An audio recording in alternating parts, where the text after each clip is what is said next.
Good evening. In our news headlines for tonight, the dengue alert previously enforced for Niue has now been lifted. TV Niue is about to switch off its analog services on Wednesday this week, and customers will need to sign up to the new user pay system. Local bird conservationist speaks out about the carelessness of hunters. Niue High School students ended the term on a high note, competing in the school sports day last week. Tamaliutu celebrations started with the village Marine Day, leading up to their village show day.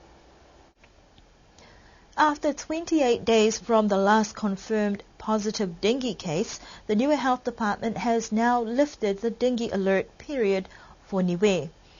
This dengue outbreak started when there was a confirmed case on the 16th of May. And since then, up until the 5th of July, there have been only 7 positive cases. The department identified that the dengue virus type was type 4, a strain that is common in countries like the Federated States of Micronesia and the Solomon Islands. The last dengue outbreak the island experienced was back in 2012, where more than 100 people were infected with dengue type 1 and 2. However, the swift response and plans of action by the department and village communities has helped contain the virus this time round.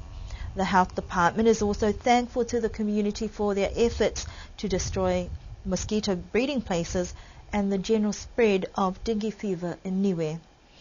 The mosquito spraying team have also played an important role in ensuring that the whole island was being sprayed on time at the expected times.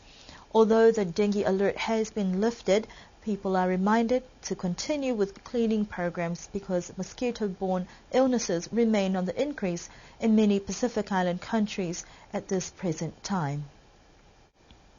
Television Niue is about to switch off its analog TV system indefinitely as the Broadcasting Corporation of Niue works towards getting more customers signed on to the new user-pay digital television system. The new system has had its challenges but provides a fair way to ensure that customers pay for the services provided. According to the BCN General Manager Trevor Siakia, the corporation will now be looking at ways to generate revenue and rely less on government subsidies. There is one new development that will enable customers to access some of BCN's local productions online, where they can view, download and pay for that product. With a wider viewing public living abroad, it is also very convenient. Television Niue's analog system, however, will be switched off on Wednesday this week at midday. A local bird conservationist has voiced concern about the treatment of birds on the island.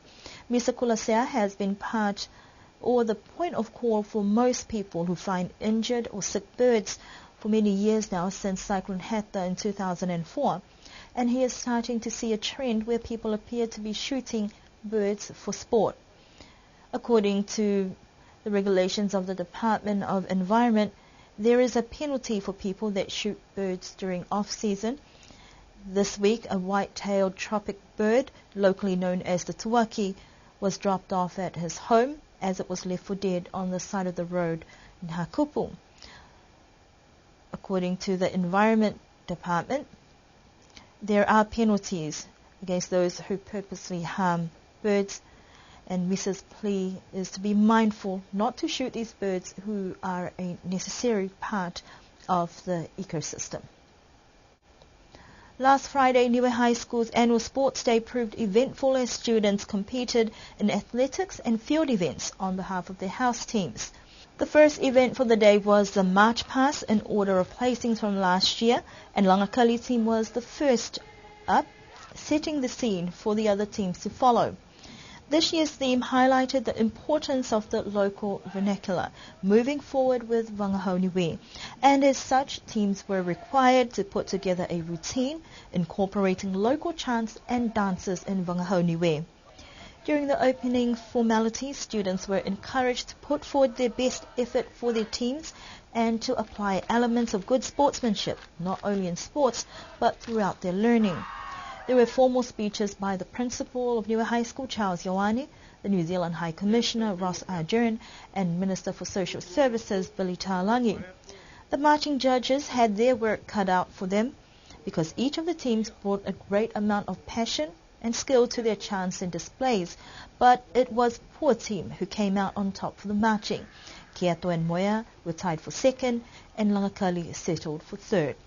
With the announcement of the marching winners, it was time to take the competition to the track events, starting with the open mile. Waimirirangi Viviani won on behalf of the girls and Sean Katalake for the boys, showing great endurance.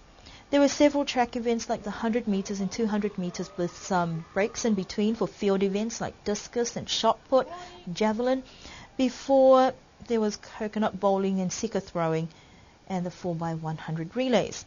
The day ended with the distribution of medals, shields and cups for champions and those in the top 3 for each of the age categories.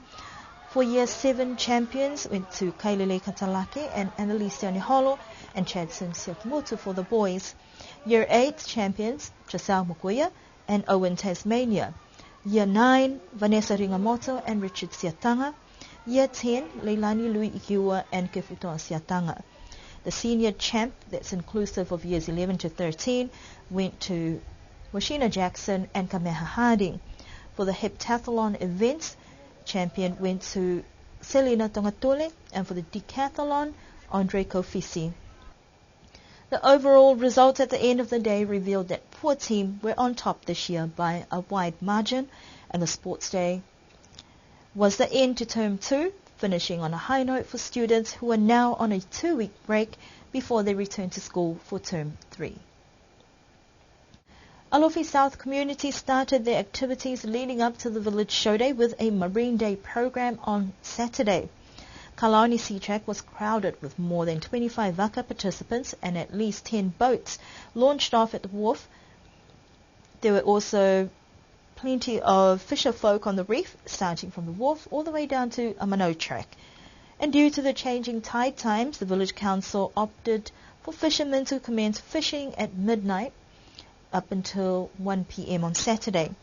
According to one of the volunteers, the fishermen in the boats and the canoes caught a lot of bottom fish, but the fish that stood out and was the heaviest in the canoes category was caught by Poi Kapanga, who managed to get a marlin that weighed approximately 46.2 kilos.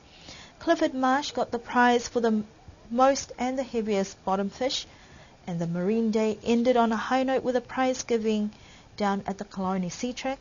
The Alofi South community have a variety of events throughout the week until their Village Show Day on Saturday. Those are our news stories that we have here for you this evening.